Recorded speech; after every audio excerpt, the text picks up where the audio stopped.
Good morning, good morning, good morning people. Isa na naman pong pinagpalang araw sa ating lahat. Isa na naman pong sayang tips ang ibabahagi ko sa inyo.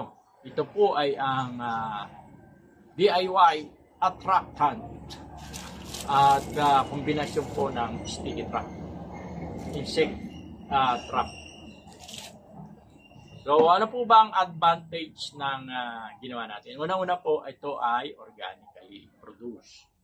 Ikalawa po ay gumamit po tayo ng mga recycled materials. Ayan, hindi ko pa po nalatanggal yung label.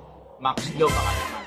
At yung nga po, ang ano po nito, ang mga sangkap ay mga overripe na mga prutas na kulay yellow kasi po yung paboritong kulay ng mga insekto. Na-attract po sila sa kulay na yellow. Saka po yung kanyang